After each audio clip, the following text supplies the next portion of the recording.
Bismillahirrahmanirrahim. Assalamualaikum warahmatullahi wabarakatuh. Selamat petang kepada semua rakan serta follower di page FTR Bidadari Solution. Okey, apa khabar anda semua hari ini? Okey, solat doakan agar anda semua dalam keadaan sihat walafiat, sentiasa diberikan kemudahan dan juga kelancaran dalam setiap urusan yang kalian lakukan, insya-Allah dipermudahkan oleh Allah Subhanahu Wa Taala. Okey, hari ini merupakan sharing ilmu daripada Solehah hari yang ke-170. Alhamdulillah. Okey, tajuk kita hari ini adalah kalau kita resah, apakah ubatnya? Okey, anda boleh tolong share, boleh tolong kongsikan laju-laju Solehah punya link page live pada hari ini, supaya lebih ramai orang yang akan dapat manfaat daripada perkongsian ilmu yang berkat, insya-Allah. Okey, hai Nur Syahidah Hamidi. Okey, thank you yang tolong share, tolong seru. Alhamdulillah. Sebelum tu, jom sama-sama kita berselawat, berdoa. Semoga Allah mempermudahkan majlis ilmu kita, taman-taman syurga kita pada hari ini, insya-Allah. Allahumma salli ala Sayyidina Muhammad wa ala alihi Muhammad. Allahumma salli ala Sayyidina Muhammad wa ala alihi Muhammad. Allahumma salli ala Sayyidina Muhammad wa ala alihi Muhammad. Bismillahirrahmanirrahim. Allahumma aftah alaina hikmataka wa anshur alaina min khazaini rahmatika ya arhamar rahimin. Rabbi shrah li sadri wa yassir li amri wahlul 'uqdatan min lisani yafqahu qawli. Amin ya Allah ya Mujib. Hai, kita ada siapa ni? Hai Umi Hendon, hai Kak Mariam, hai Kak Liza, hai Kak Aizura, hai Wani Rahmat, hai Umi Afan Kalisha Umaira. Okey, thank you yang bersama-sama dengan Solehah pada majlis ilmu pada hari ini. Alhamdulillah. Okey, waalaikumsalam kepada semua yang memberi salam. Okey, kalau kita sedang gelisah, resah, stres dan buntu, tak tahu apa nak buat, jiwa tu macam kosong, hati tu rasa macam, orang kata hati tu tak boleh nak berfikir, tak rasa tenang langsung. Kebahagiaan tu kita cari-cari kat mana kebahagiaan, kita tak jumpa-jumpa. Okey, ada ubat dan solusinya. Bagaimana kita kalau mengalami keadaan seperti itu, apakah yang kita kena lakukan?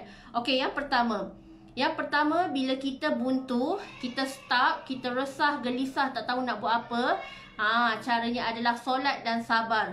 Dua S ni, kalau hidup kita bermasalah, kita jangan tinggalkan dan kita memang wajib jaga solat kita. Perbetulkan yang utama iaitu solat kita, kerana solat itu adalah tiang agama. Di hari akhirat kelak pun, perkara pertama yang akan Allah hisab dan yang akan Allah tanya adalah solat kita. Adakah solat kita sehari semalam cukup 5 kali satu hari? So Allah akan tanya, adakah kita, kalau kita tidak sengaja untuk tertinggalkan solat, adakah kita telah mengqadakkan dan menggantikan semula solat kita tu? Renung-renungkan kembali, sebab itu adalah hutang kita dengan Allah Subhanahu Wa Taala. Wajib kita tunaikan hak Allah. Di mana solat kita, kalau kita rasa kita masih lagi banyak bacaan dalam solat yang kita perlu perbaiki segera, insya-Allah. Belajar, tak apa waktu kita dah berumur macam ni pun, kita hendaklah cuba improve dan perhalusi solat kita, kerana Allah masih beri kita peluang hidup, Allah masih beri kita peluang udara, nafas yang kita hirup pada hari ini, untuk kita terus memperbaiki hidup kita, untuk kita terus memperbaiki ibadah dan kualiti solat kita. Allah sentiasa bagi peluang. Yang menjadi masalah dan isunya sekarang adalah diri kita. Adakah kita nak berubah dan nak berhijrah menjadi yang lebih baik? Kalau kita nak kebahagiaan tu, kalau hati kita nak tenang, jiwa kita nak bahagia, memang tak lari, tak bukan, yang kita kena betulkan adalah solat kita. Solat kita. Itulah perkara pertama yang kita kena betulkan, insya-Allah. Hai Angga Masyita, hai Bihasna. Okey, thank you. Okey, yang kedua, kalau hati kita resah, gelisah, tak tenang, kita tercari-cari arah hidup kita ni, mana nak cari kebahagiaan tu? Kita kalau nak bahagia, banyakkan baca Al-Quran. Kerana kebahagiaan, sebanyak mana kebahagiaan yang kita nak dalam hidup ni, sebanyak itulah kita baca Al-Quran. Kalau satu hari sekarang ni kita mampu untuk baca satu hari satu juzuk, sebab itu hati kita sekarang bertambah tenang, hati kita sekarang bertambah bahagia, urusan harian kita dipermudahkan, masa kita Allah bagi sangat-sangat berkat. Kerana apa? Kerana kita jaga hak-hak Allah. Kita jaga hubungan kita dengan Allah. Kita cari kebahagiaan kita melalui kalamullah. Sebab di dalam Al-Quran itulah ubat bagi hati. Kalau hati sedang gundah gulana, hati sedang sakit, hati sedang parah, hati sedang kosong, bacalah Al-Quran. Kerana Al-Quran itu adalah terapi yang paling baik. Terapi jiwa yang orang kata memberi ketenangan. Ketenangan yang kita tak boleh nak beli di mana-mana. Kerana ketenangan tu sangat mahal. Contohlah kita badan sihat tapi hati tak tenang, tak seronok juga kan. Kita kalau kita sakit, kita banyak ingat Allah, itu lebih baik daripada kita sihat tapi kita lalai, kita banyak buat dosa. Lebih baik kita dalam keadaan mengingati Allah, lagi sihat, badan kita sihat, badan kita kuat sekarang, cergas, akal kita, fikiran kita ni masih boleh berfikir dengan baik. Dan insya-Allah bila keadaan ini kita sentiasa perbaiki hidup kita setiap hari, kita banyakkan baca Al-Quran, kita banyakkan zikrullah, insya-Allah itulah ubat bagi hati, insya-Allah. Okey, yang ketiga, bila mana kita ada masalah, hati kita ni rasa kosong sangat, ambil wuduk dan kemudian bertenang. Sebab orang yang tenang ni insya-Allah jiwanya akan sentiasa dekat dengan Allah Subhanahu Wa Taala. Orang yang tenang itu selalunya menang. Sebab tu kalau kita ada masalah, kalau kita jiwa serabut, kita tak jumpa solusi tu. Tetapi andai kita penuh dengan masalah kehidupan, hutang sana sini, serabut dengan kehidupan, duit dah habis, dah kering dah, barang dapur semua dah habis, macam mana ni? Kita rasa resah, gelisah, mana nak cari rezeki daripada Allah Subhanahu Wa Taala ni? Caranya adalah tenang. InsyaAllah bila jiwa kita tenang, kita dapat solusi. Sebagai contoh, kita join bisnes online ke, sambil tu kita berniaga kecil-kecilan ke, kita pandai masak kan. Waktu PKP ni ambil order delivery dan sebagainya. Di situlah Allah berikan langkah-langkah rezeki, bagaimana rezeki yang barakah tu nak masuk dalam kehidupan kita.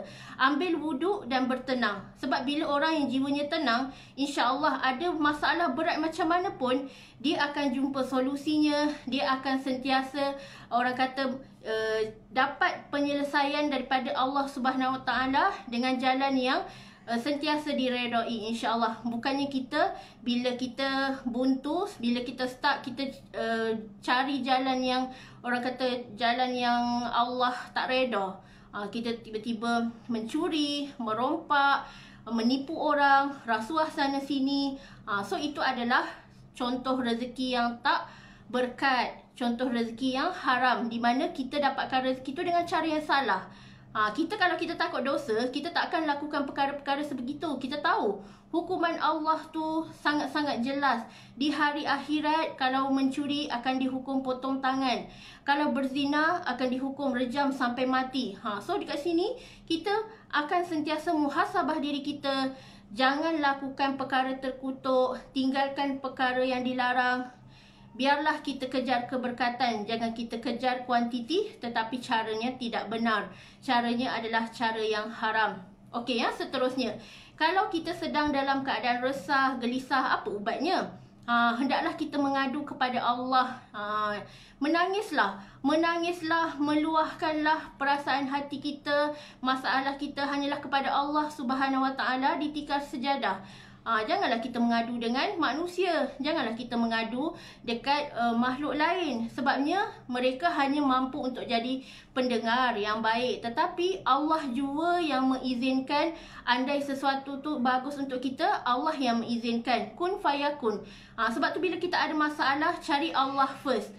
Jangan letakkan Allah tu di tempat nombor 2, nombor 3, nombor 4. Tetapi letakkan Allah tu di tempat yang pertama.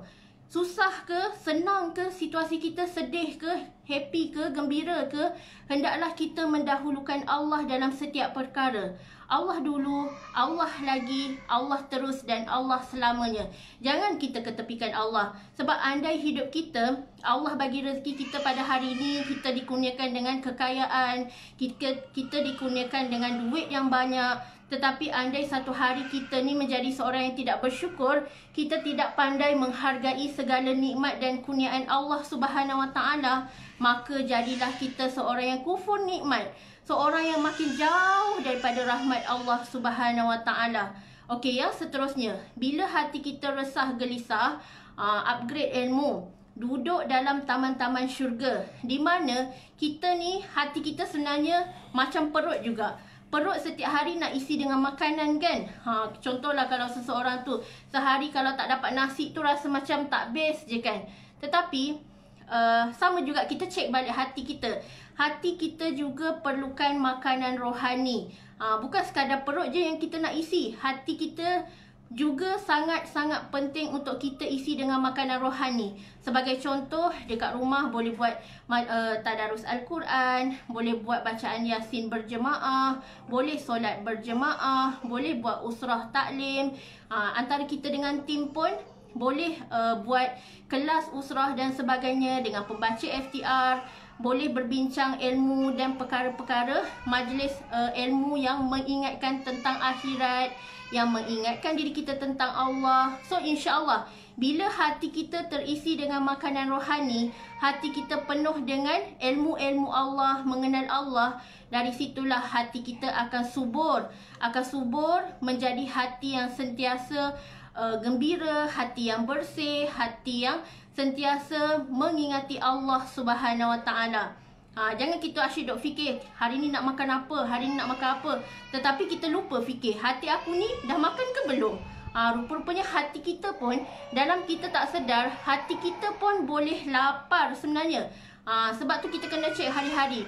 Adakah aku dah berzikrullah hari ni? Adakah aku telah berselawat hari ni? Adakah aku telah mengaji Al-Quran hari ni? Andai kita belum lakukan, apa kata kita isi jiwa kita, hati kita dengan makanan rohani yang boleh menyebabkan hati tenang, hati tidak gundah lagi, hati sentiasa mengingati Allah Subhanahu Wa Taala.